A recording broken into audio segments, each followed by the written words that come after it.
guess we should go ahead and get started to keep on time. So, yep. Perfect. Morning, everybody. We'll go ahead and get started now, and first speaker is up. So. Yeah. Hi, everyone. My name is Danish. I design experiments in consumer finance for the Central Bank of Ireland. Today, I will be talking about one of the experiments that originated from when I was working in Brac, Sierra Leone. It's a joint work with James Bartkashki, who is a research manager at Brac, Bangladesh. And the motivation for this research primarily stems from the fact that ultra-poor graduation programs have been around for quite some time now. They have been shown to work, but most of that evidence comes from stable context. Also, a lot of these ultra-poor graduation programs, they are very complex. They have a lot of components, which makes it difficult to understand the causal mechanisms. And there have been calls for having more simpler programs. The real question is, do these programs also work in conflict and post-epidemic settings? And also, is it possible to have a simpler version of the ultra-poor graduation program, and will it still work? We have the case of Sierra Leone, which was one of the countries that was most adversely affected by the Ebola epidemic. What's also interesting here is not all the districts in Ebola were equally affected. Not all the districts in Sierra Leone were equally affected by the Ebola epidemic. As you can see, the Ebola incidence rates in study sites, they vary a lot. And that's something which I will be using for my heterogeneity analysis later. So primarily, there are three questions that we are interested in. The first one is, do TUP-style asset transfer programs remain effective in post-epidemic settings? Number two, how does the impact of the program vary by or with the local Ebola incidence? And three, can simplified TUP-style programs achieve impacts which are similar to more comprehensive ones? And these are the overview of the results. What we find is households experience significant improvements across multiple socioeconomic dimensions. The program had smaller benefits in districts that were heavily affected by Ebola. Our treatment effects are more pronounced in districts that had a lower Ebola incidence. We believe that this could be due to the lack of infrastructure and community support after the Ebola epidemic. And also, our program had a higher cost-benefit ratio compared to other more complex and expensive programs. So this is a table which simply compares a typical TUP program with what we had in this study. So typically, there are 6 components, sometimes there are 5 components. There's usually a productive asset component. In typical TUP programs, it's cows, sheep, goats, or hens. In this study, we stick to just one asset, which was pigs. Households were given one high-quality male pig and another high-quality female pig. There's also a monthly cash stipend in typical TUP programs. We did not have that. And that's where the reduction in cost is coming from. Livestock trainings typically range from 1 to 2 weeks. In this study, there was 1 week training. There's usually health subsidy in typical TUP programs. We did not have a health subsidy. Monitoring visits are usually long in typical TUP programs. In our case, it was for 12 months, weekly.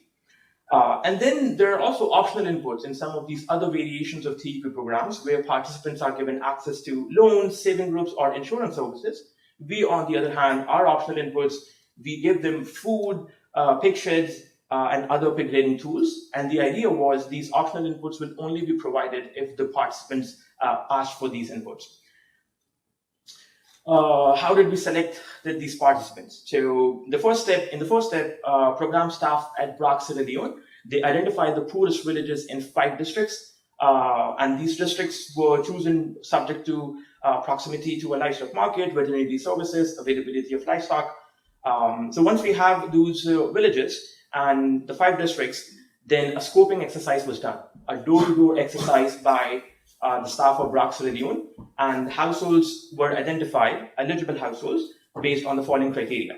So we were interested in households which were female-headed, households which had some prior experience in rearing pigs, low-income households, and of course households which were willing to involved in rearing pigs. At the end of that scoping exercise, what we found is there were 721 eligible households were identified from 25 villages spread across 5 districts of Sierra Leone. The treatment was randomized. It's assigned at the individual level, stratified by districts. The scoping exercise started in mid of 2015, and then the N9 data collection happened in towards the end of 2017. So we measure program impact after 2 ways. These are the sample characteristics of the sample at baseline. 88% of households in the sample are female-headed. 95% of the sample is living below poverty line, the households in the sample. So a lot of these households are severely food insecure as well. 98% in the sample wants to be involved in pig rearing activities. The outcomes that we are interested in, there were first stage outcomes and second stage outcomes. The first stage, of course, because the whole project was about promoting pig rearing, we want to see if at N-line, those in the treatment villages, they are more involved in pig rearing, the total number of pigs born, souls, and also if they are consuming pigs. And the theory of change here is improvements in the first stage outcomes will then lead to improvements in the second stage outcomes, which involve total income, total pig income, food insecurity scales, asset index, and non-food expenditures as well. In terms of design integrity, the sample is very well balanced at baseline. You take my word for it, please.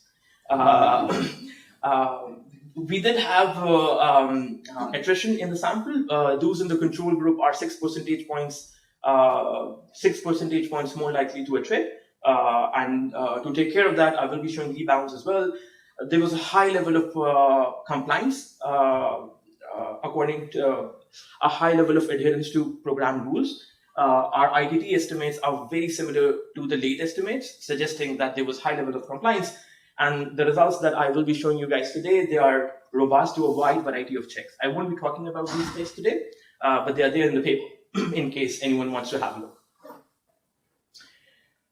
So what did we find? These are the effects on primary outcomes. The program was successful in improving the well-being of households across multiple dimensions. The total income went up by 16%. Household pig income went up by 99%. Households who are in the severe food insecurity group went down by 23%. Non-food expenditures went up by 25%. Asset index went up by 0.1 standard deviations. There are similar impacts compared to some of these other more expensive programs. The next question was where exactly are these program impacts coming from? And we do see that households in the treatment group, they are significantly more likely to involve in pig rearing activities. Also, they have more pigs. They have more pigs being born, more pigs being sold, more pigs consumed. So there's evidence that a lot of the impacts that we see on our primary outcomes, they are coming from these households being more involved in these pig rearing activities. The question that we were also interested in, and something that surprised us a bit, was at the end line, why it was the case that only 36% of the treated households are involved in pig rearing. So that's basically coming from 16.4 plus the control mean, the 19% percentage point. And there could be a variety of reasons. It could be because of the way this question was phrased. The way the question was phrased was, are you involved in pig rearing activities right now? So it could be the case that maybe a week they were still involved a week before the data collection, or it could be something else. We tried to explore some of the reasons, and one of the possible explanations could be how much experience they have before the treatment. So these are conditional average treatment effects for the number of pigs household had before the treatment at baseline.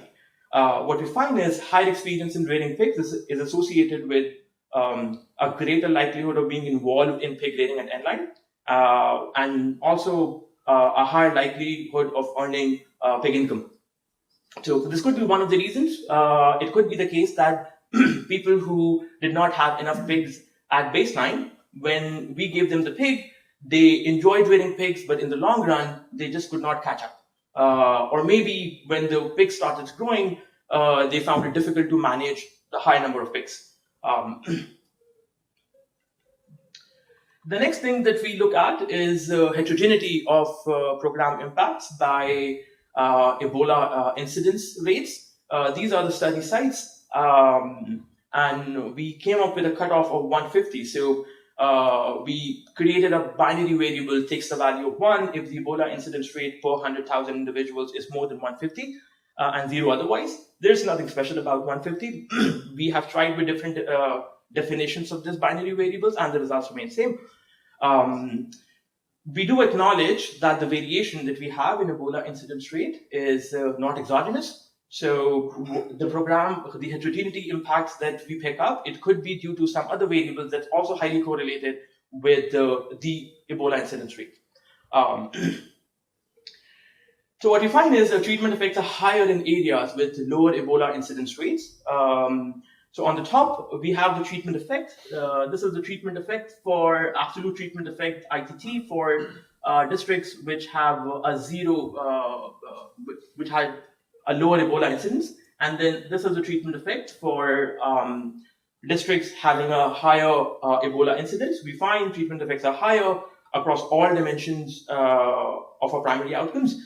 And the theory of change here that we were thinking of, if this is true, if there's something happening in districts with higher Ebola incidence and lower Ebola incidence, is it the case that that something is making people less likely to engage in pig laying activities?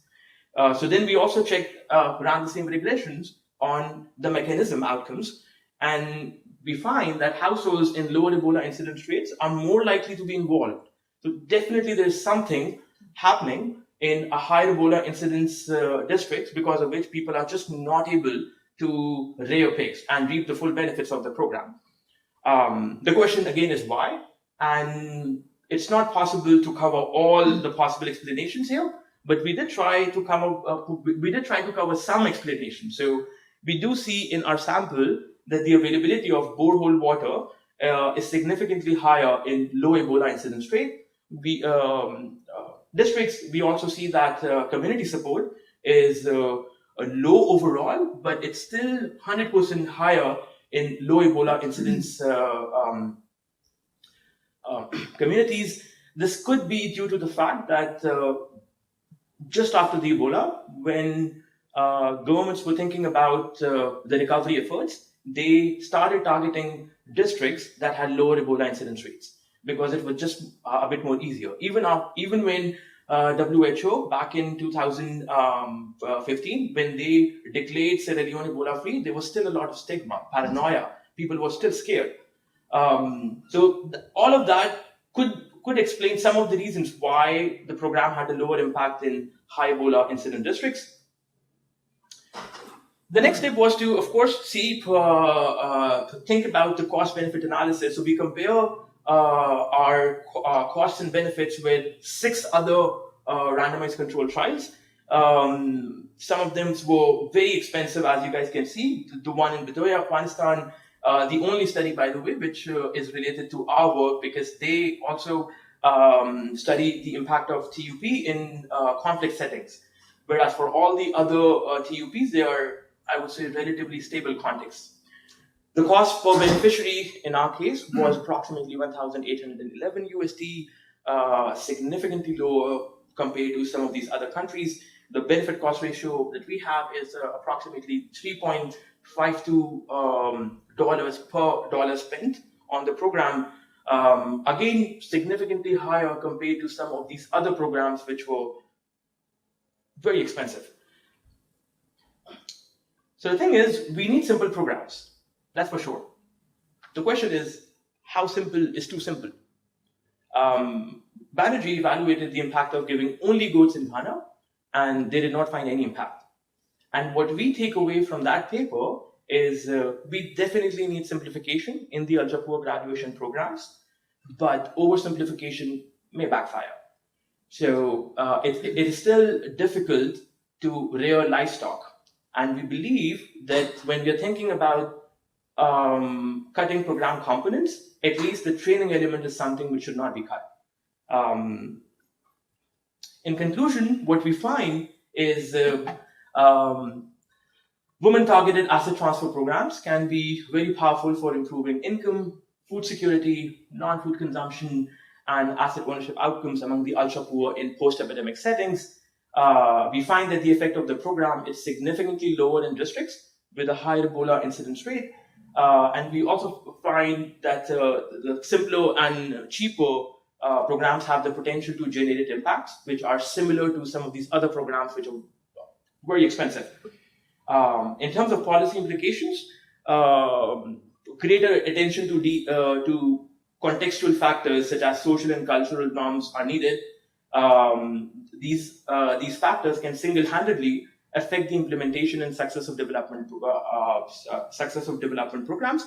Just to give you an example, Sierra Leone is a predominantly Muslim majority country. We also look at heterogeneity by religion.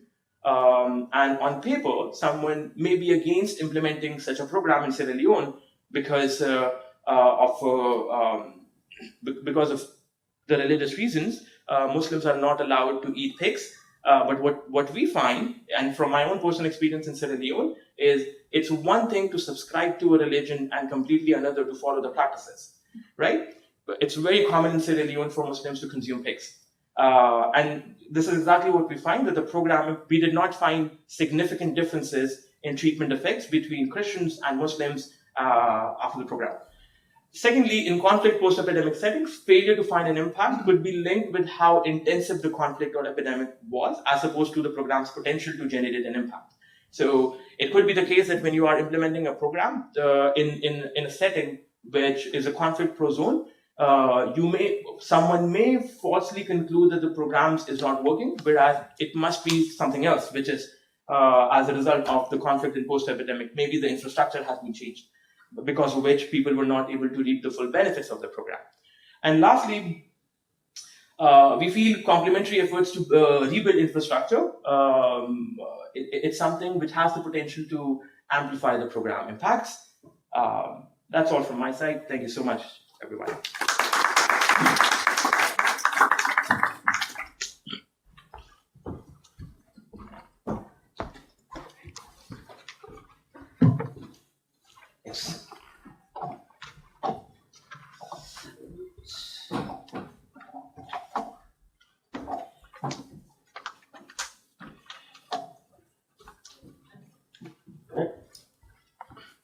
Thanks for a really enjoyable paper to read.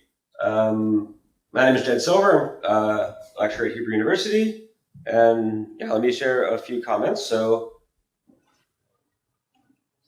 I don't want to rehash the whole paper. I think there's a lot in there. There's really a lot to like about the paper. It's a very, very detailed and comprehensive analysis of the RCT. And it's also, really nice to see that the program actually has really positive effects. So on average, there's a 16% higher income 2 years after treatment, just from a very simple and low cost treatment. So that's obviously really encouraging. And there's not really any kind of beef at all I have with it. I guess beef, no pun intended, that I have with the results. So, I mean, it's really comprehensive. And you said you should trust them about their robustness checks. There's a lot in there. So I think that's, pretty encouraging. There's a lot of heterogeneity analysis. So I think the main one that he focuses on is that the program has lower effects in districts that are more affected by Ebola. I think in some aspects it did seem to be less effective for Muslims. I don't know if those were significant itself, but at least from the draft that I read, that's what I remember. And actually, they're more than half the sample. I think what's actually really interesting is that the quantile treatment effects in the paper. I don't think he showed you at this talk, but those I think this is pretty common to asset transfer programs, but it really is a small share of households that all the benefits are concentrated among. And for most, I'll show you actually the picture in a second. So the conjecture is that the simplicity of the program may have improved cost effectiveness. So there's a lot to take away there. And since there's so much heterogeneity, and it's kind of hard to ex ante choose what you want to prioritize, but I think you might be able to do even better than the Ebola story. So district level, as you mentioned and show in the paper, district level Ebola can be correlated with a lot of things. For example, the support services is, which one is in front of which on a DAG. So it's very hard to to know that without further context. And I think just fundamental issues that you only have 5 districts, and I think you have Ebola measured at the district level. So if you want to kind of stick with this, it would be really nice to see something like just really show us that the rank order of Ebola across districts is different than any other possible covariate that could explain the results. And I think another just more disciplined way to just go about heterogeneity in general would be to do the causal forest approach by Wagner and Athey. So basically, let the data speak. Which kind of covariates are explaining a lot of the heterogeneity in treatment effects. I mean, you don't have a very large sample, so I don't know how well it'd hold up to to splitting it with ML techniques, but it might be worth a shot. So here's and then this is just like a total free disposal. What I thought might be interesting for reading the paper. So as I mentioned, we have pretty substantial heterogeneity in quantile treatment effects. And we see that on all the main outcomes, they're really coming from the 30% or so of households that actually, or 30% of households. And I think the religious norm story is also super interesting. We kind of just got a taste of it at the last slide, but that's like, I think it's an obvious policy relevant question if how we want to target programs. And I think there's a really general question that kind of remains unanswered in the in the asset transfer literature. And it's kind of almost pushes back against like the Why Do People Stay Poor paper by Bandiera et al. Like in some ways at least, like what explains this very like right skewed effect, treatment effect. So I mean, it would be really interesting to note, like just to know qualitatively, did all the households try and raise them? Did some people just sell the pigs or get rid of them, or just took the asset and maybe even precisely because of religion they took the asset but didn't want to have anything to do with it. So again, like so I guess like trying to look at the mediation analysis, like what actually predicts holding on to the pigs. Obviously that's very, very endogenous what you choose to do. If only religion was randomly assigned or was extremely balanced across the sample, you would be able to use that as an instrument. And there's kind of some recent literature from labor that basically says like how do you kind of compare like effects between compliers or people who sort of select into whether like a sort of sell the asset or keep the asset treatment. So that's all I have. Thanks, great paper. Very useful. Thanks. Do you want to take any other questions beforehand? There's a few minutes. Yeah, I can take questions here. Okay. Yes. Great paper, and it's less of a question, but actually we look at flood effects in Malawi and a graduation program and see similar results. So I think that your paper kind of resonates with what I see. And one of the things we're exploring, it's different to yours, but it's relief. But in your case, maybe it's that final element. So we'll talk more, but I think Sure. I'm buying the story. Sure. Thanks, sir. Yes, so my question is about the cost effectiveness analysis or cost benefit analysis. Just because I did similar calculation recently for a paper and I struggled to find a good method.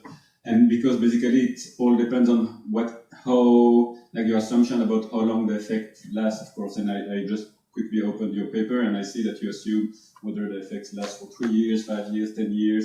And actually the 1 year effect are smaller than the cost, but of course the longer you assume the effect will last, the more the cost effectiveness of the program will be. And I mean, if I'm not mistaken, the paper you refer from Banerjee et al., that's the one also I used in my research, like reference, and I think that the effect lasts forever. And so I was a bit struck by this kind of assumption. I thought, I think we can do better, and I think what we should do is actually to compare, just to calculate how many years of effect do you need to compensate for the cost. And so that you don't need to do these assumptions related to how long the effects last, you just calculate how long it should to cover the cost, and then you don't need all these assumptions. Yeah, I also faced a lot of difficulty when I was reviewing a lot of these cost-benefit analysis papers. I don't know why authors are not so transparent about how they do it. So I'm not sure I understand this other method, but I'm more than happy to talk to you about this because you also. Yeah, please do send me the paper. In terms of how it is in my paper, I went through, but it's primarily based on how the Banerjee paper does it. But I do understand. I mean, I agree. There could be better ways. So we'll talk more. Thank you for this comment.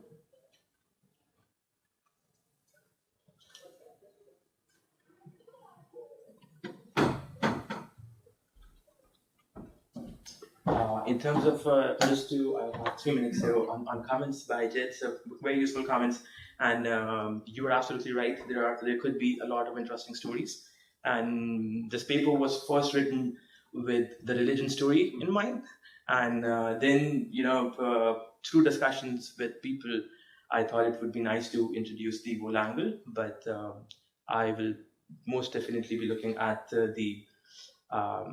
some other stories as well. Causal forest is something which is on my radar now. So yes, definitely. So thanks for bringing that up. And yeah, I agree with all the other things that you've said, Jed. I have the slides because you used my USB. So Okay, awesome. All right. Thank you, guys. Thank you so much. If there are no more questions. Great. Thanks for the extra 3 minutes. I'll use all of them. Hopefully not.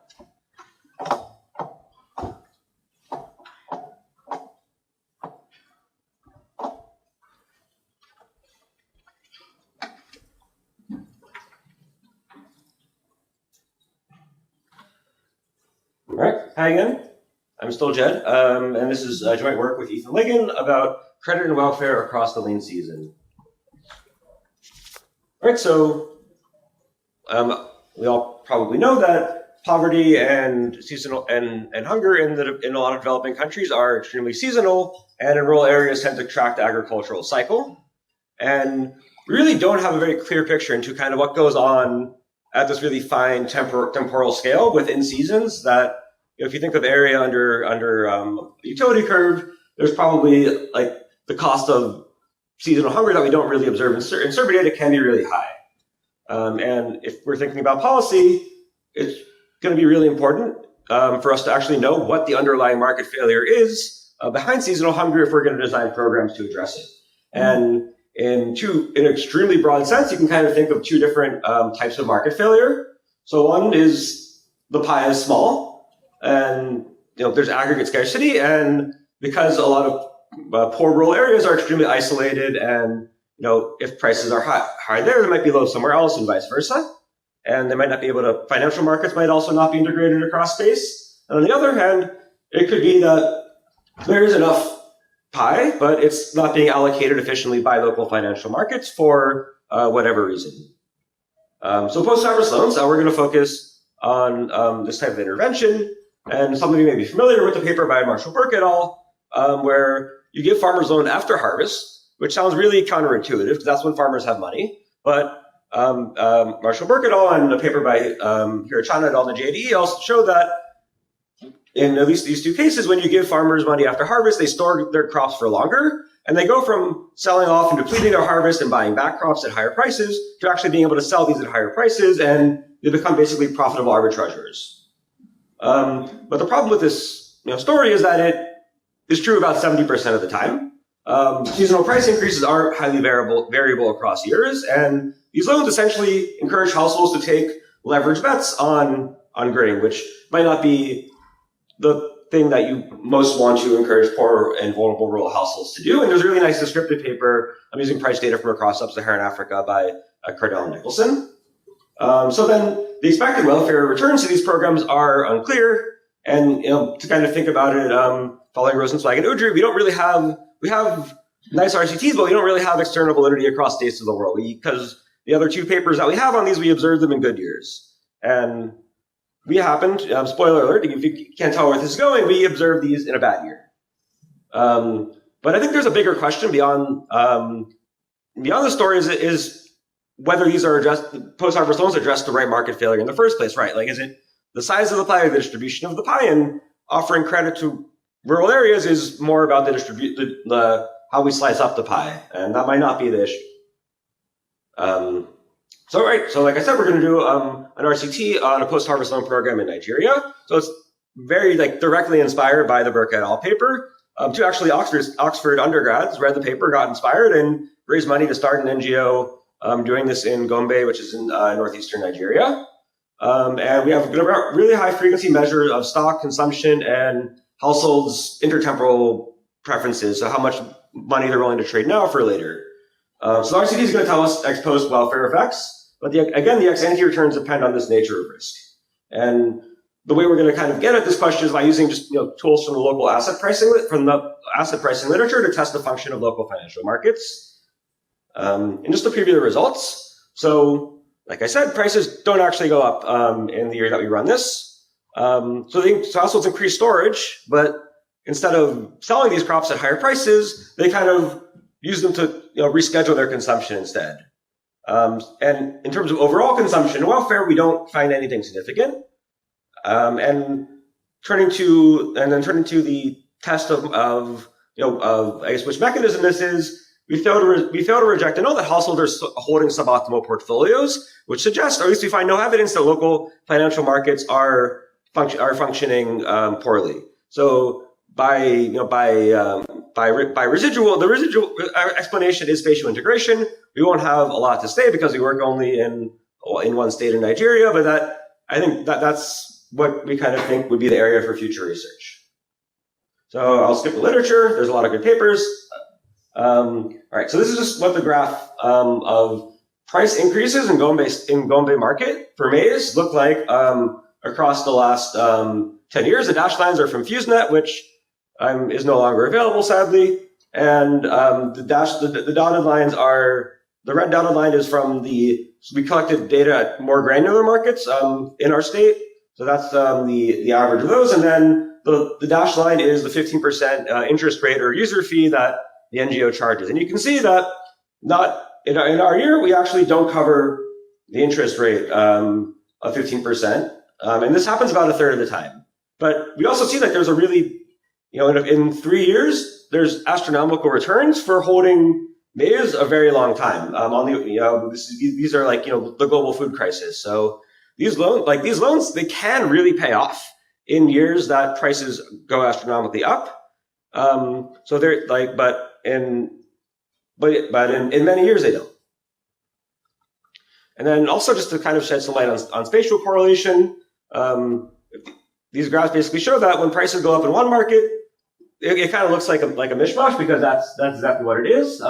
Prices are spatially correlated, but very weakly. So they're really, and then there's really not, prices in one place are really not that predictive of prices somewhere else. So I mean, it's obviously not zero, but it suggests that there's a lot of possibly spatial arbitrage opportunities that if one knew how to do that, then that is something one could pursue. But we're not going to conjecture on how one can connect markets across Nigeria.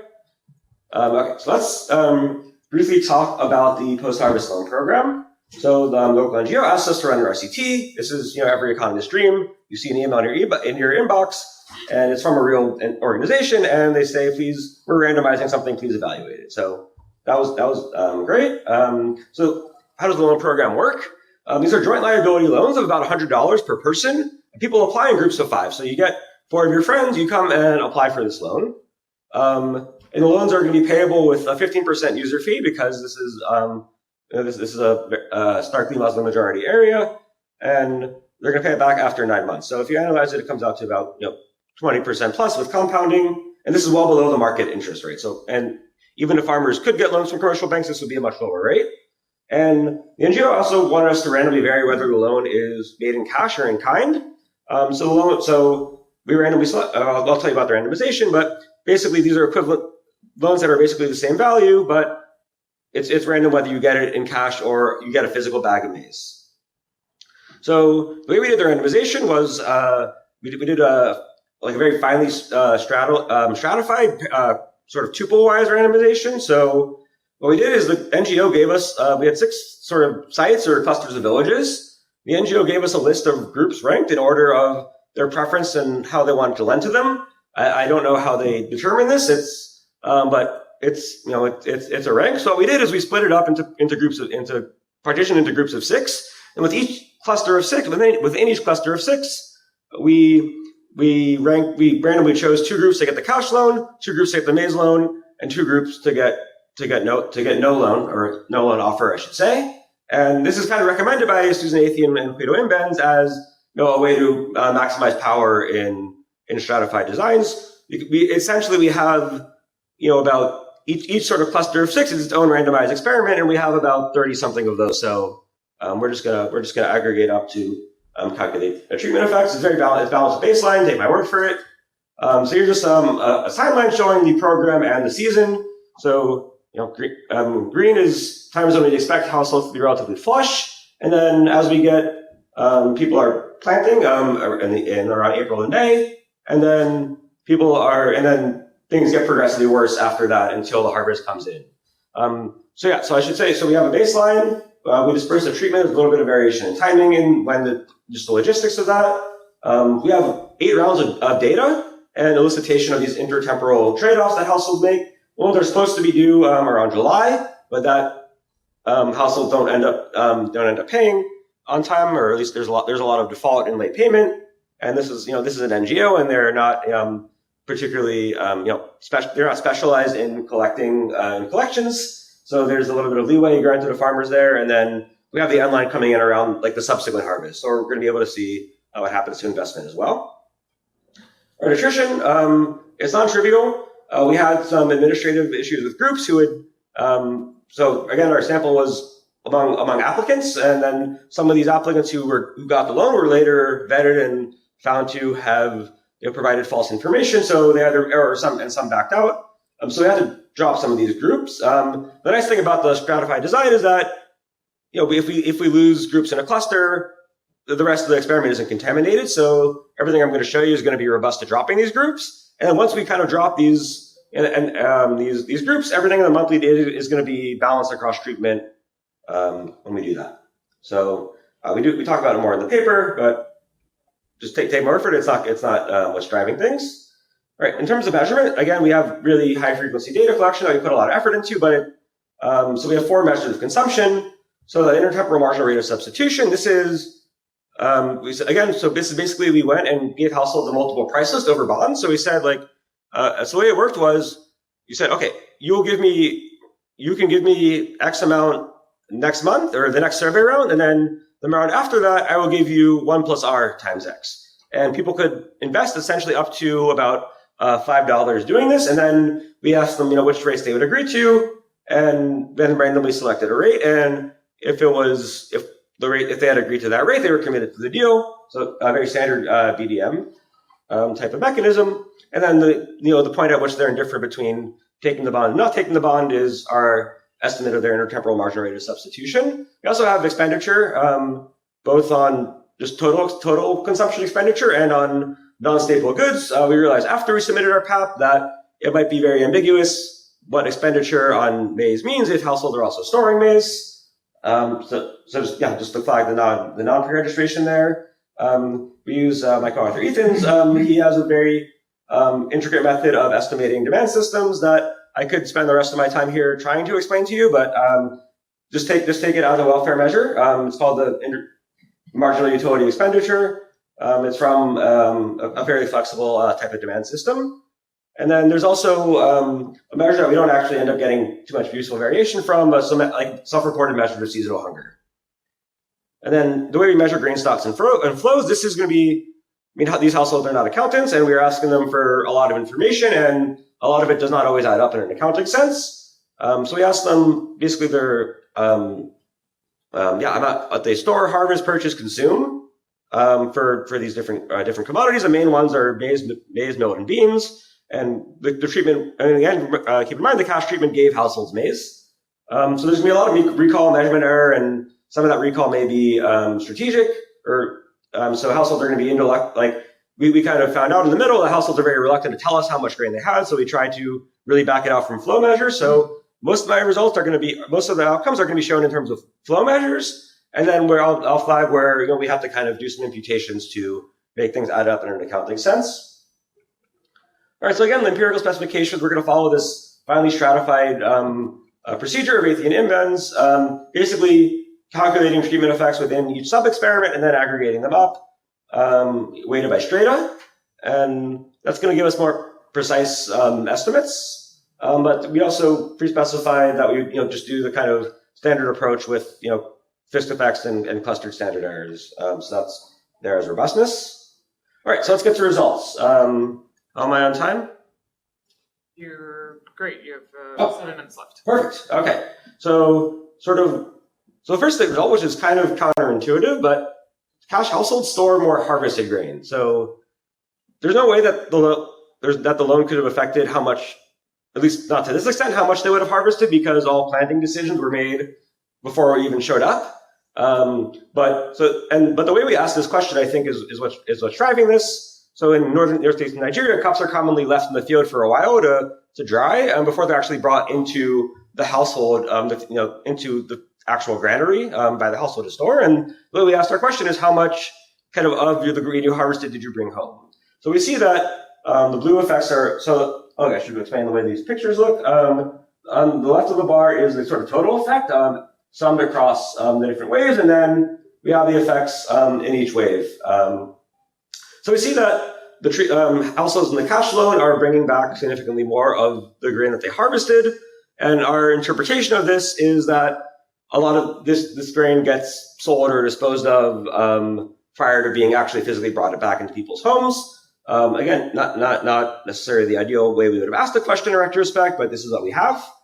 And then there's also the story that's I think it all find in Zambia, where households, and we found this anecdotally too, households use a lot of their loans to pay for harvest labor. So that also could be driving it in the sense that if households without credit is never harvesting. So this is kind of a combined effect on the effects of liquidity for harvest labor and whatever grain kind of goes away before it makes it back home. And then the timing of this is also kind of suggestive of the story. The harvest is done by January, but we don't really see too much harvesting going on in like the November wave. So increases in sales. This is value of grain sold. This is all in thousands of naira, which is about 500 to the dollar. So again, we see noisy increases in total sales for maize group. We do see some changes in composition across time. We actually see sales get moved up a bit for the cash loan group, which is a little bit counterintuitive.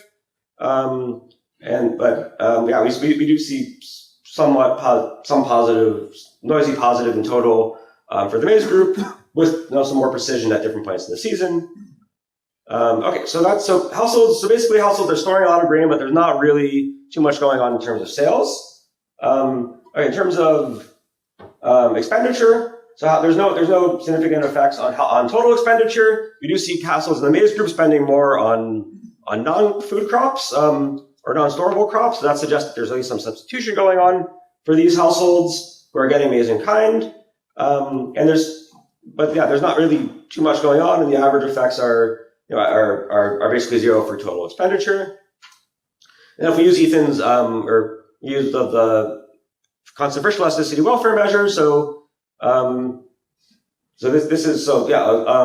higher number is good here. The way we normalized it, so we see again like a zero on sort of average welfare in the average month, and we do see some positive-ish effects in a lot of months, but we see actually fairly strongly negative effects in both around April and at endline. So that might be just kind of random, but at endline, households, how loans were due in July, and then the NGO sort of amped up pressure to, for households to repay, and it's very plausible that these negative effects could be households that are repaying their debts. We have to look into the repayment data a little bit more, but that's at least consistent with what we think is going on. But in contrast, we find that households are actually more willing to exchange money now for money later, suggesting that they are at least slightly better off in the short term. Although, again, we see this kind of change over time a little bit.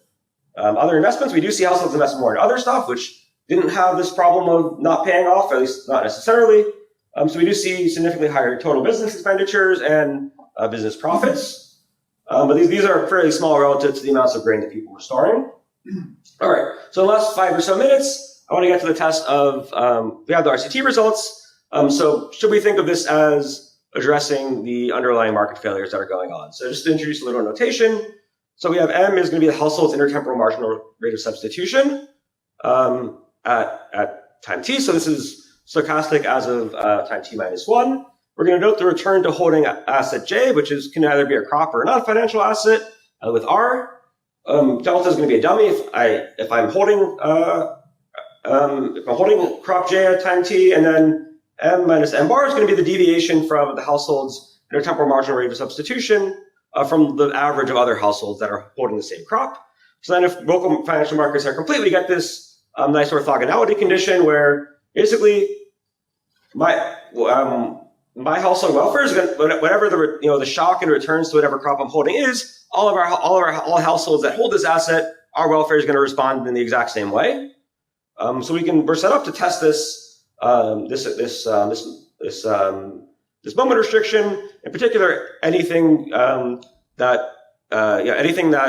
is in household information set when they make their storage decisions should be uncorrelated with this heterogeneity in returns. So we can put in different measures of IMRS to measure M, and we can use treatment assignment and different lags of IMRS and stocks as these instruments to test these orthogonality conditions.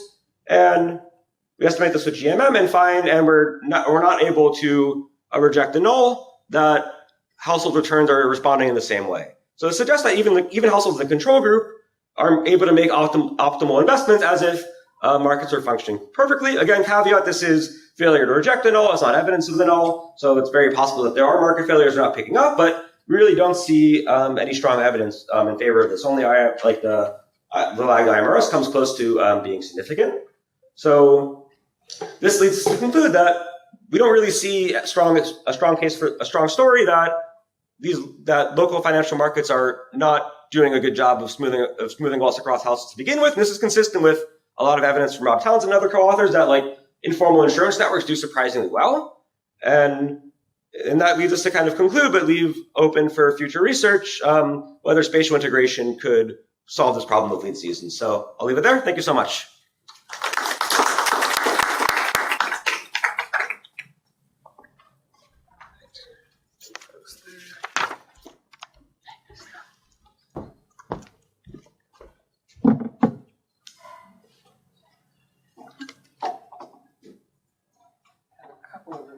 Here.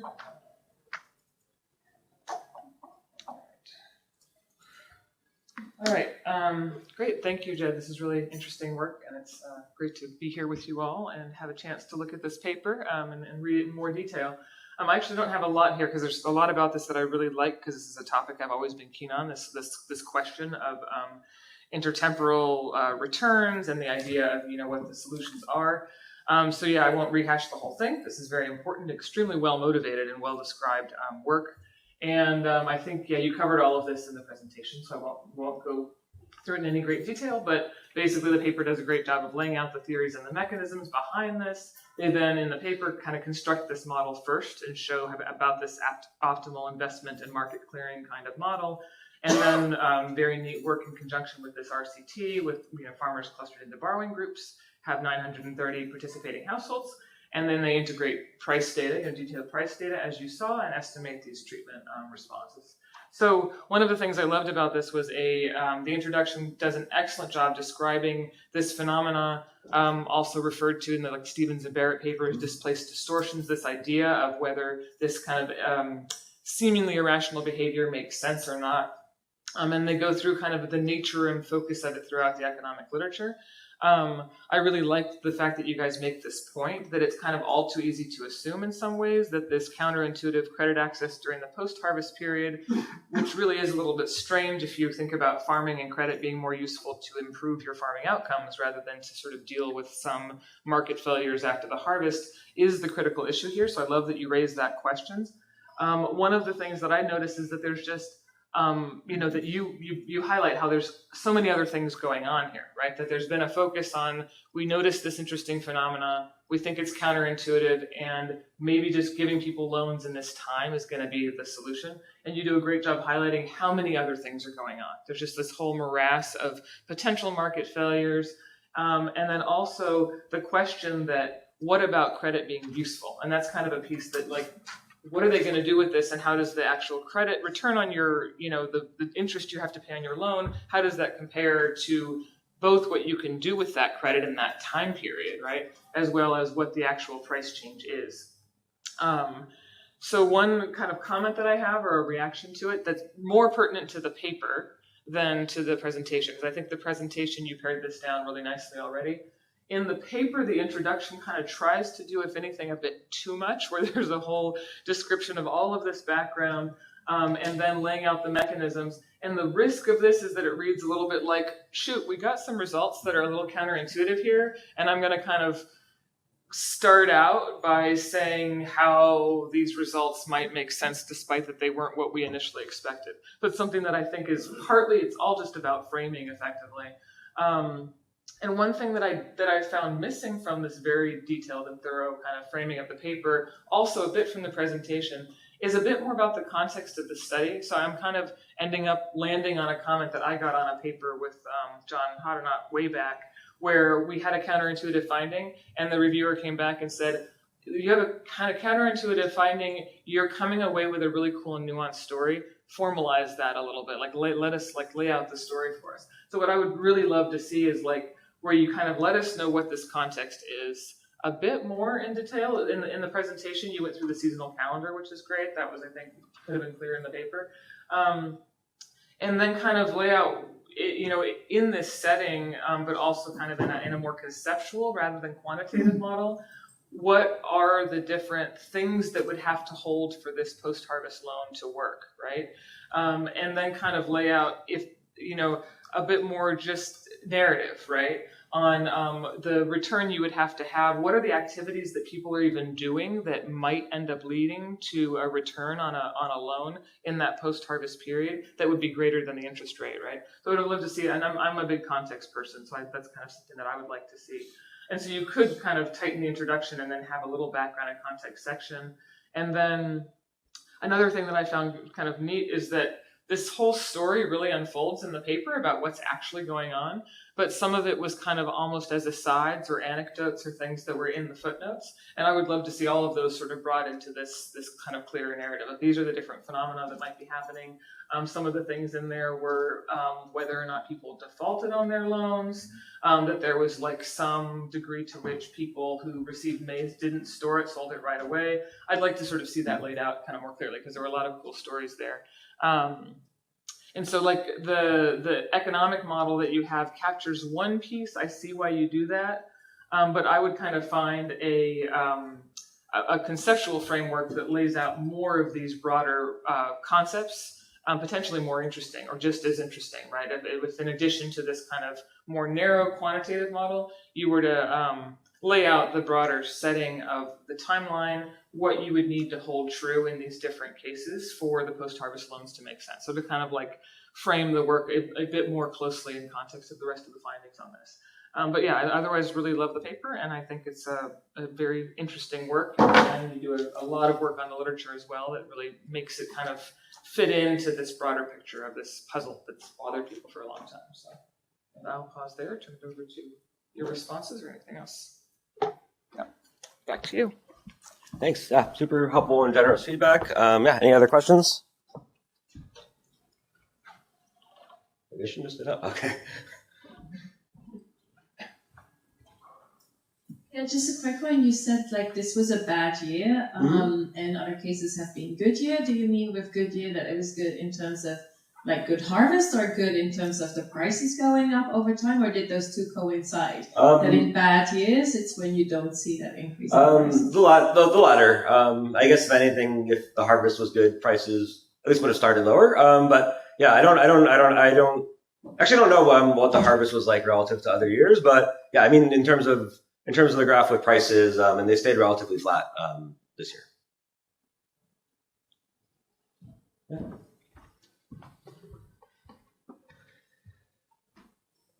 Thanks. Hi, Jeff. I might have missed something at the beginning, so I don't know. Maybe you already spoke to this. But I guess I think that people, when they sell crops at harvest time, a lot of it is because they've delayed expenses or whatever, or maybe things have been put, like school fees and the like have been made to align with harvest, right? Mm-hmm. And so now if I'm in a world in which I know I'm going to have this loan every year at harvest time, am I not just going to like delay more expenditure until harvest time, or align more things up with harvest time, and then sort of end up selling my crop equally. Like, so I mean, if I anticipate that I'm going to get this loan sort of in steady state, am I not just going to end up in the same sort of equilibrium of selling a lot of my harvest at harvest time? That's a good question. We're not set up to test that empirically because, we only have 1 year of the program because the NGO did not recoup enough of of their loans to issue them for a second year. They completely pivoted to something else. So we can't test that. But I think in theory, I'd have to think about it a little bit more. But I think it would depend. If it is just access to cheaper credit, then maybe they, I have to think about it more. But that's a really good point. Yeah, thanks.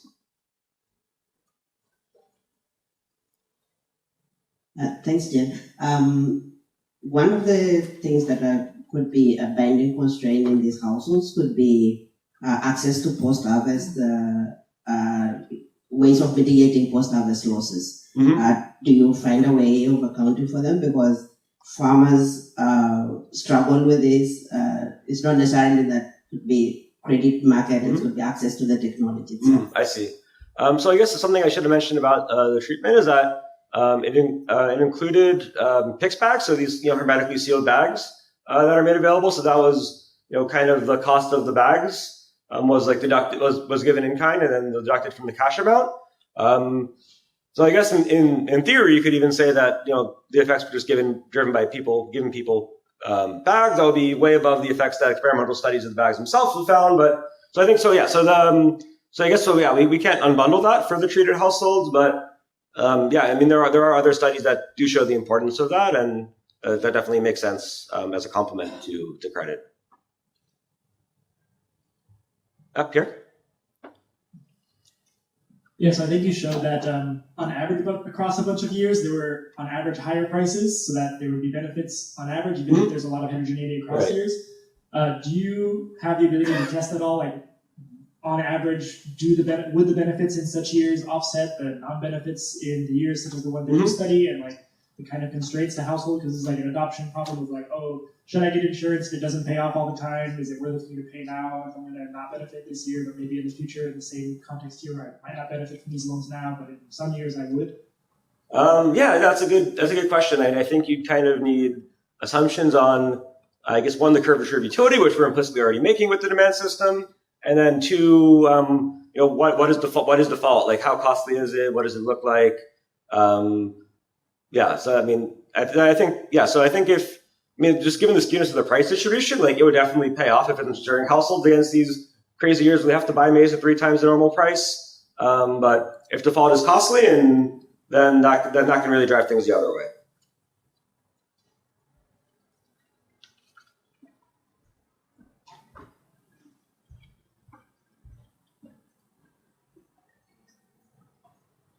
Walk all the way for a very small question. I'm wondering, why did you decide to give $100 or a bag of maize?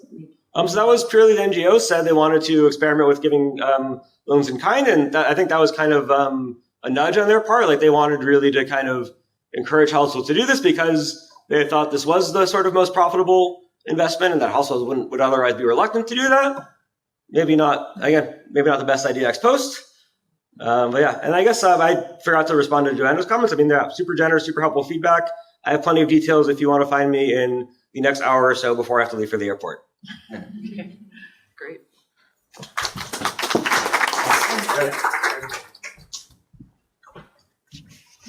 Okay, perfectly on time. Thanks, everybody.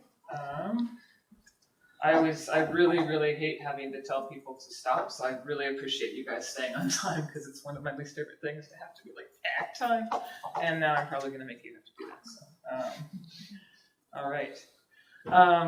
Again, thank you all for being here. I'm really happy to be sharing this paper with you. It's kind of been a long time in coming, and with my co-authors, Liz Tennant at Cornell, Hope Michelson, who many of you probably know, she was here earlier, and Erin Lentz. And I'm hoping to get some, thoughts from you on this work. Also, thanks to, the data collection done in collaboration with Catholic Relief Services, so also kind of shout out to my colleagues there.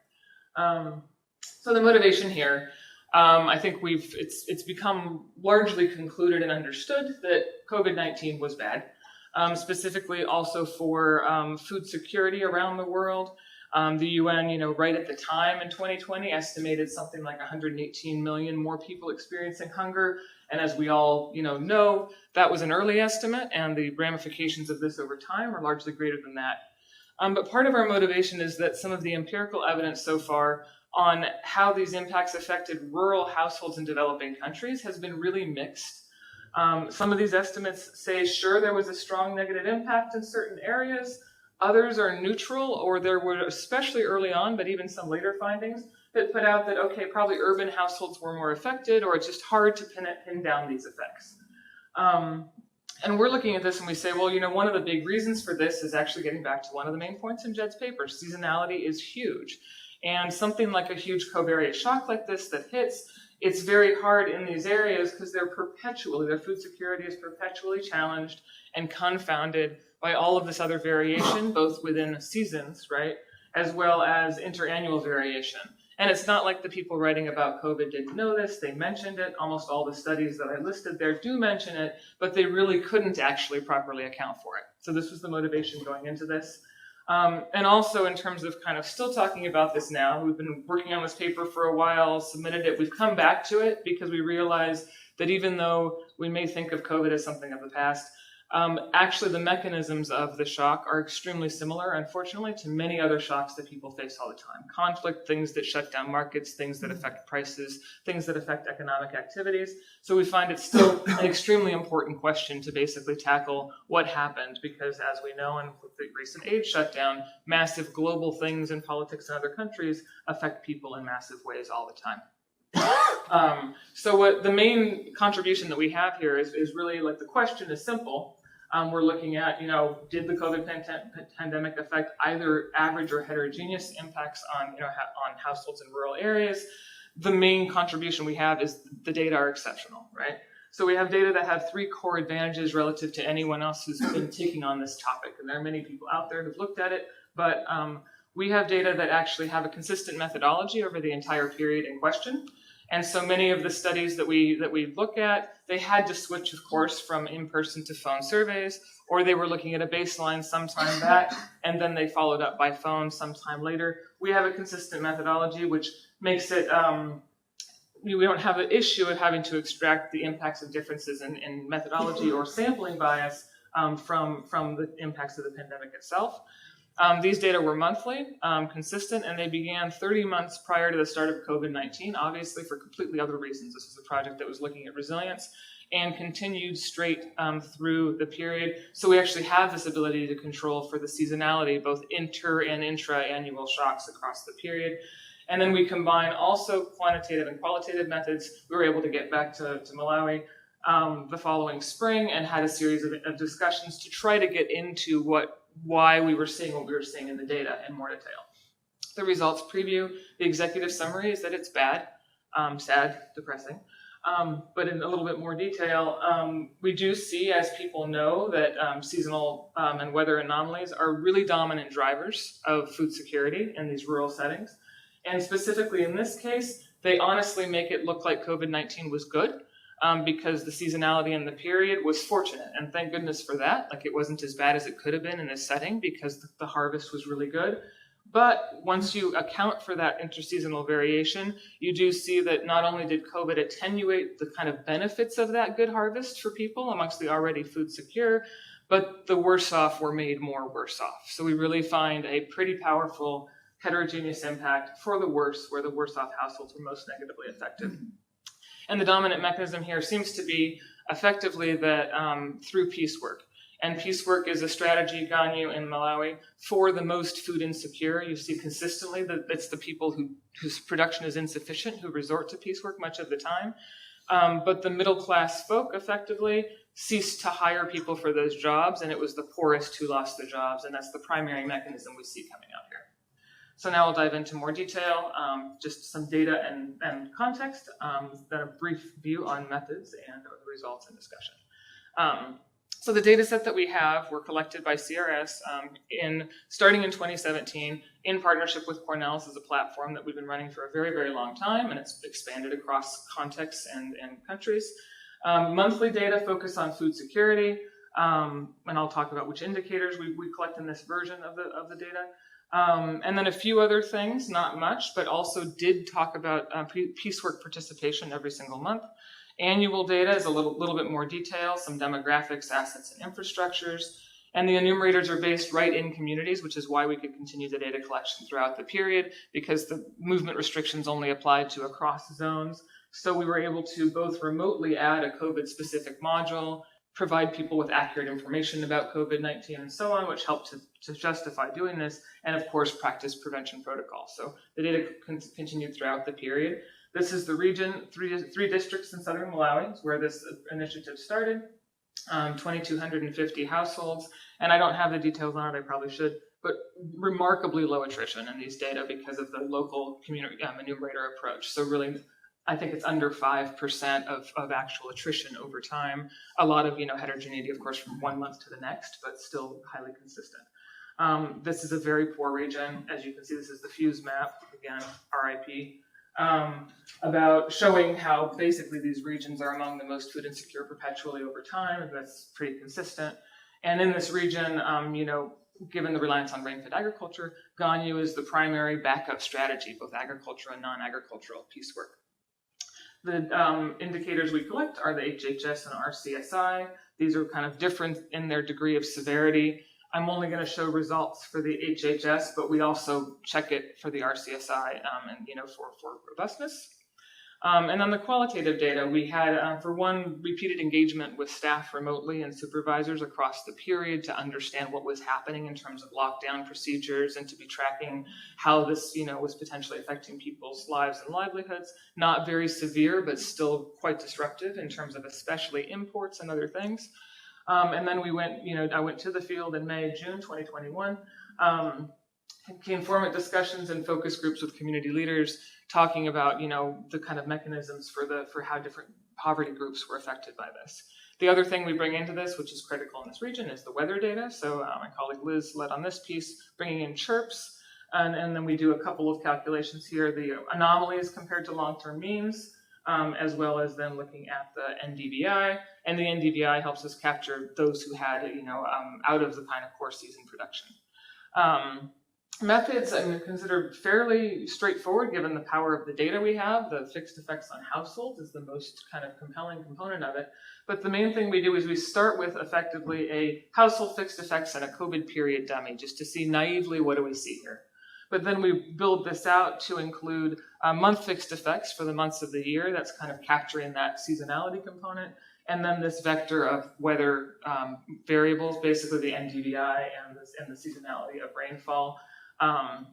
And we look at those, and I won't bother you with actual coefficient tables, but I'll show you the core results from this. The next thing that we do to try to get at, okay, well, what should food security have been in 2020 in the absence of COVID-19, is to take this model and we actually estimate the coefficients through the entire period up through February of 2020 and build it all with all of the weather data and everything into it. And then we predict into 2020, into the last kind of 2 quarters of 2020, April through September, or the middle 2 quarters when the lockdown restrictions were most extreme, and then compare the predicted to the realized outcomes. And there are many ways. We tried multiple benchmarks, but we ended up choosing as a benchmark for your ex-ante food security to look at the average across the similar 6 months back in 2018. And so we take this as like your sort of baseline food security. Incidentally, this was a pretty bad period here. And I found from my study of the high frequency data that during the worst times is the best time to understand households' real rankings. So we're using rankings from a tough period and then take those and say, okay, now in 2020, how do these people's food security look across those rankings? So first piece of results. Is just looking at the growing season, basically the chirps rainfall data. And this is actually a super remarkable graph in terms of how clearly what was going on in Malawi pops out in this. The 2017-18 period which reflects, of course, food security throughout 2018, is pretty catastrophic in terms of drought periods. So if you look in this middle period of the season, the red line is your average rainfall for the 30-year period beforehand or 40-year period before. And then there was a really awful drought period that's lasting several weeks of the core growing season, which, if you know Malawi and the growing period, that's a horrible time to have a sudden drought, right? That just sort of can take out your crops. And then the following year, almost equally crummy, but in a different way, where there was way too much rainfall. And specifically, like a lot of rainfall in the latter part of the rainy season, when all it does is cause fall armyworm and destroy your crops when you don't even really want much rainfall. Then you look at 2019-20, and miraculously, and thank goodness for Malawi, really great year where basically we're on par with average, and a little bit of dry spell toward the end, which is actually nice. So it was a good year for not having that much pest infestation, as well as just an excellent growing year. So we see this jump out, it's great, and this is why very early in 2020, people were saying, oh look, Malawi, COVID looks great in the rural areas, and you kind of pull this out and you can see right away, well, there's a good reason why. And this jumps out straight out in the food security indicators. Sorry, my graph has shading for the lean and harvest seasons, but it's not coming up on the screen. But food security basically follows a starkly seasonal pattern. So you see on that red line, the graph should have the confidence interval around it, and it's basically pretty tight. So year on year, that red line reflects, that's the seasonal pattern. HHS, worse is high, higher is worse. And you just really see a remarkably consistent seasonal pattern in food security in rural Malawi.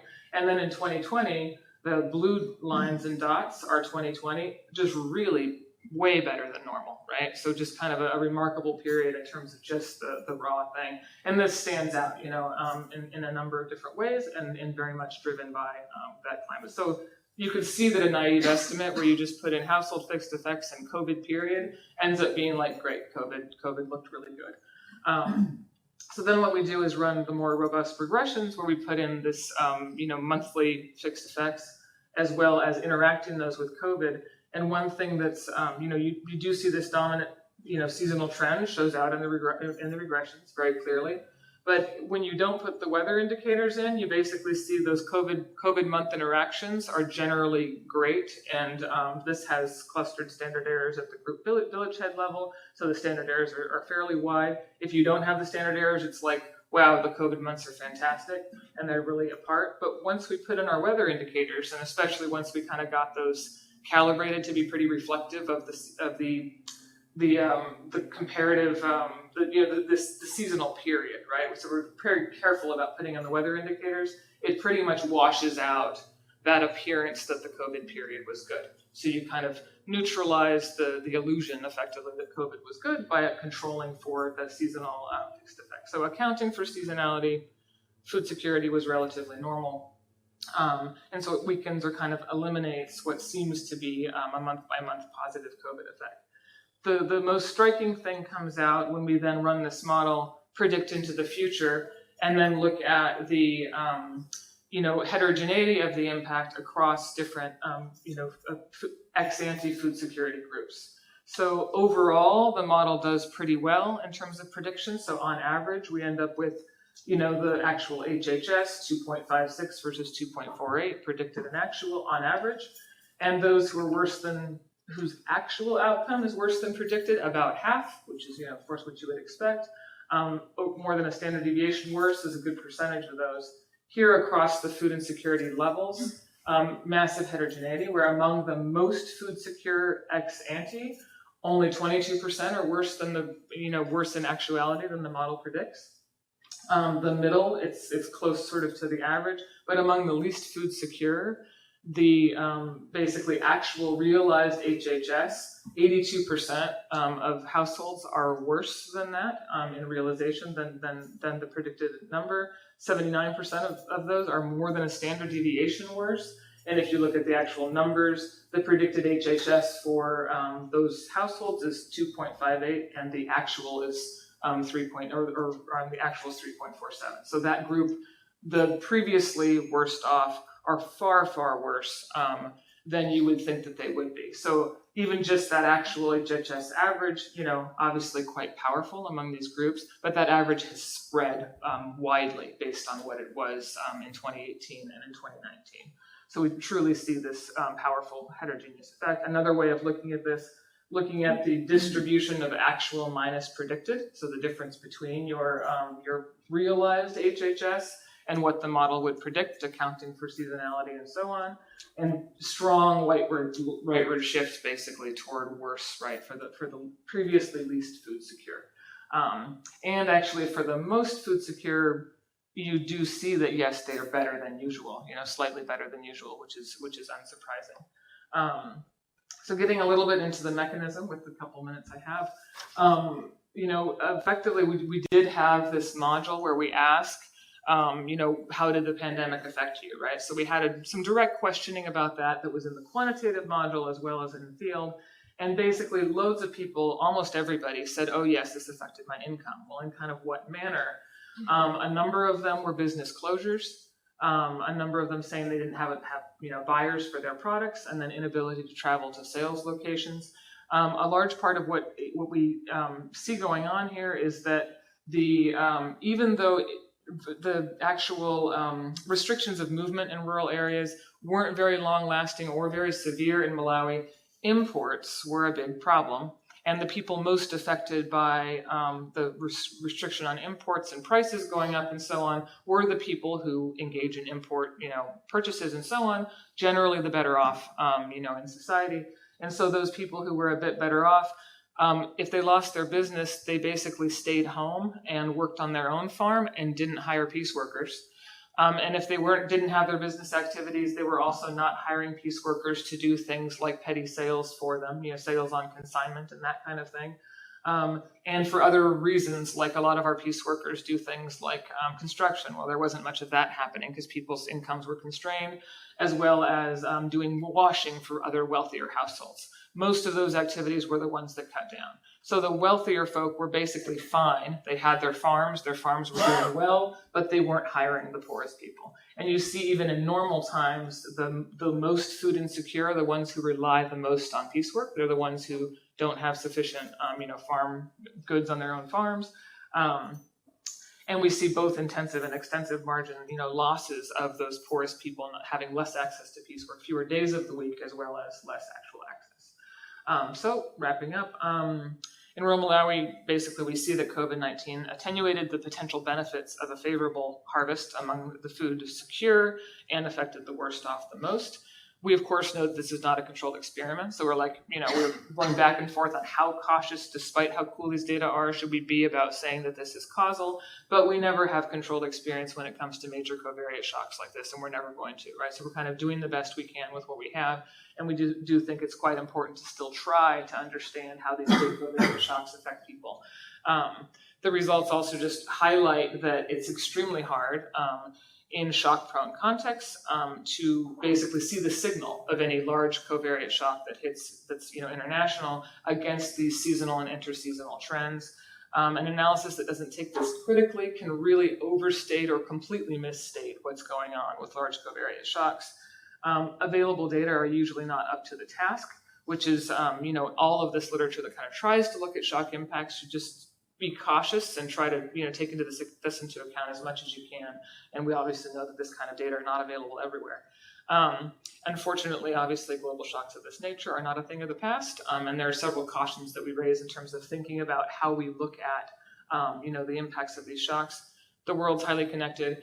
We definitely, I was hearing early in the pandemic, it's the people who are connected to markets in urban areas are going to be most affected. There is no autarky anymore. These rural areas are very connected to markets, and one way or the other, they're affected by them and impacted by them. Context really matters. And then being wary of average effects, because often you just see when it comes to shocks, average effects, and these data, if nothing else, show that that's, very disingenuous. And then the other thing is that these things don't occur in isolation. So another piece that we're looking at in Malawi is how, shocks layer on top of each other. And so even for the better off folk, some of the coping strategies that they were undertaking are likely going to be hurting them in the future, right? Because they should have had a great year. They should have been able to save, and they weren't. And we're actually now seeing that with the data we have. Every year since COVID has been progressively worse in Malawi. And for a lot of these reasons about just the diminishing of your resources and kind of back-end coping strategies. So on that extremely depressing note, I'll wrap this up and look forward to your comments and questions. So.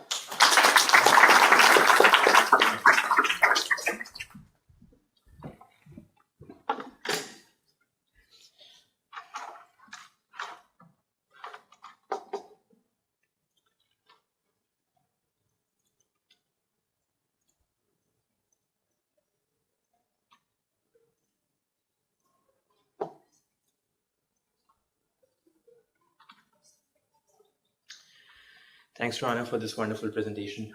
Really enjoyed reading the paper. I won't recap the paper, but I would definitely highlight some of the strengths of the paper. The first one being the use of high-frequency data sets. Of course, lovely data sets that you guys have, the use of seasonal and annual fixed effects that you guys use. You guys are able to control for a lot. Also with the household level fixed effects, that's just something which is super cool, in my opinion. I really like how you guys also added the qualitative aspects to the findings. It really enhances the understanding and complements the quantitative findings very well.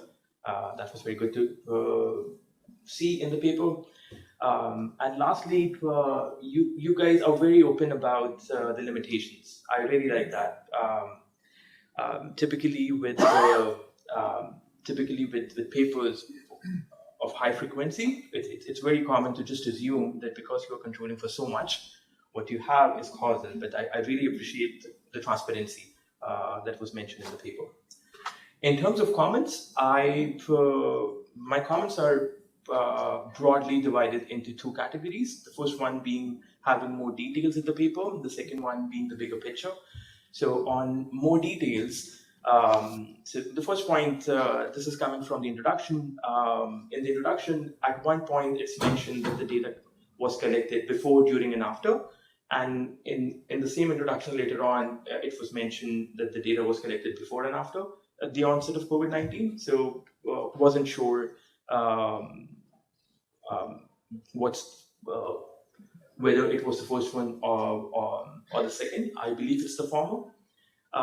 Then how were data collecting requirements during COVID-19? So you guys do mention this very briefly in the paper, but I would be very much interested in knowing whether these wearing masks and practical social distancing requirements, were they adhered to or not?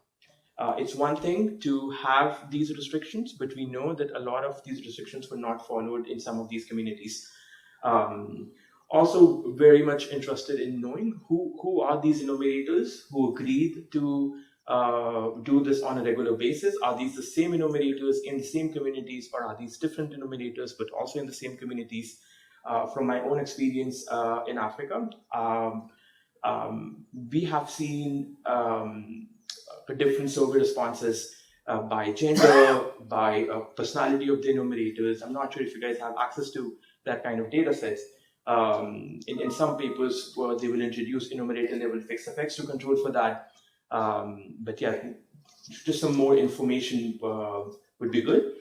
And then on the hunger scores, I realized that it was based on a 30-day recall. So I'm not sure if you adjusted the data by month. So the reading that you have for April 2022, the reading that you have for March 2020 is basically the hunger situation for April 2020 because it's the 30-day recall. So I wasn't clear if these scores were adjusted by month.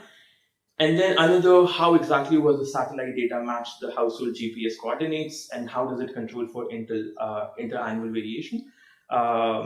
This is, I think, my lack of understanding and not your limitation, but it would be nice to just provide more details on how this actually works. Overall, I feel like this is a very data-driven exercise. there were lots of data decisions made, and it would have been nicer if there were more details available. I've just mentioned a couple. You guys use a predictive model for food security and then the actual food security benchmark and then compare the both of them. It would have been nicer to know what exactly was this predictive model and does the result change when you use, let's say, different benchmarks or different models for prediction. And then lastly, in terms of the bigger picture, you guys do talk about this in the paper, that how if we don't take this seriously, that can lead to bad policy recommendations. Is there an example? I was just thinking about, is there an example where someone, or like a case study, where this was not taken into account and then that led to a bad policy? And also, given the funding landscape is changing so rapidly and collecting high frequency data sets is so costly, it would be nice to maybe have, let's say, a section or a paragraph perhaps on what really are the benefits and do the benefits really outweigh the cost. And the way I was thinking about this was from a lot of the ultra poor graduation programs as well. We know that the benefits or the costs, they are more pronounced among the people who are the most vulnerable. So why not just go to the most vulnerable and help them with the same money that will be used with collecting some of these high frequency data sets? Thank you.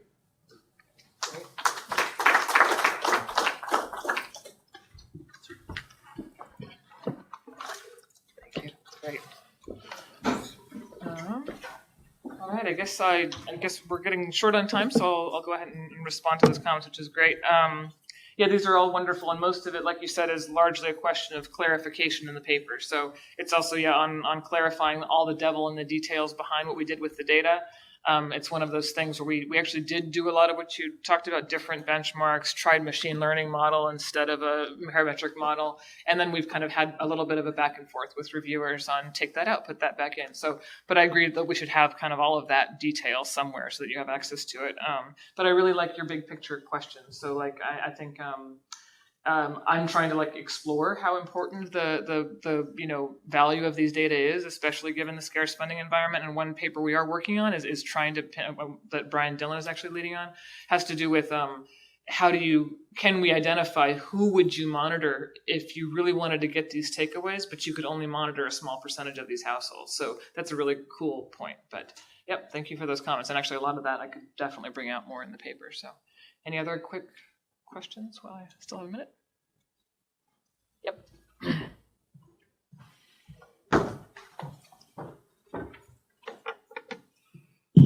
Hey, thanks so much, Joanna. I'm curious in your choice of the security indicator, the household hunger score, right? And you had a second one that was a coping. The RCSI, yeah. Yeah. So, yeah, maybe you can reflect. I know you've done a lot of work on this. Maybe you can reflect a little bit on why did you choose those? Do you think that if you chosen something else like the food consumption score, those results would be vastly different, or do you think this is relatively stable? Yeah, that's obviously a difficult choice. No, it's a great question. So these data, when they first started doing this collection in 2017, had decided on the coping strategies because they were the quick and easy to collect. They did include both RCSI and HHS because they have different levels of severity. So RCSI is more the questions like, did you reduce your consumption, right? Whereas HHS is going days without food. In terms of which one we use for the paper, we just were totally on the fence about it. It didn't make any difference to the results. So we decided to just pick one. But those two were the ones collected to reflect those two different types of severity. Now in the later iteration of these data, so in 2020, we started rolling out a broader expansion of this. I added dietary diversity to it. And that's where you get major interesting differences because the dynamics of dietary diversity are a bit different. You still see the main seasonal pattern, but I would love to be able to do these with that just to see, how it comes out. And I think that it is important that you get different sort of high level takeaways depending on whether you're looking at basically food quality or like scarcity and lack. The other reason HHS we find, unfortunately, in Malawi is somewhat more sensitive to changes because a lot of these interseasonal variations are kind of between really, really bad and much, much worse. unfortunately. So the RCSI has a bit less variation over the year because it's kind of like moderately bad for everybody all the time. Whereas when things get worse, HHS really is the one that you see more change in. So we do see slightly more dramatic, if you will, results in HHS. And I've been doing some subsequent stuff mainly with just that. So, but yeah, good question. And they capture very different things. So I really like that you kind of brought that up. Like, food security is not measurable inherently. So great question. Yeah. Thank you. Really interesting work. You're having as mechanisms sort of that laborers don't get hired anymore, but most of the breakdowns are for sort of least food secure and the most food secure in the middle. And I'm wondering if it would be possible to show this for, say, people who depend on piecework and people who don't depend on piecework. Maybe sort of to make that more intuitive, and also to see in which time of the year might these piece workers be most affected. That's great. Yeah. Thank you. Yeah, and I mean the more reliant on piecework and least corresponds highly with the level of food security. But you're right, we could actually just look at like what about those who had it the most during the year beforehand, and we do actually have the ability to do that. So that's a cool thought. Actually, with the data that's now run from 2020 to January of 2025, I'm now looking at more relations of the seasonality of piecework, and I think there's a lot of there. So thanks for bringing that up. Yeah. I think we're at time, but thank you guys all very much. And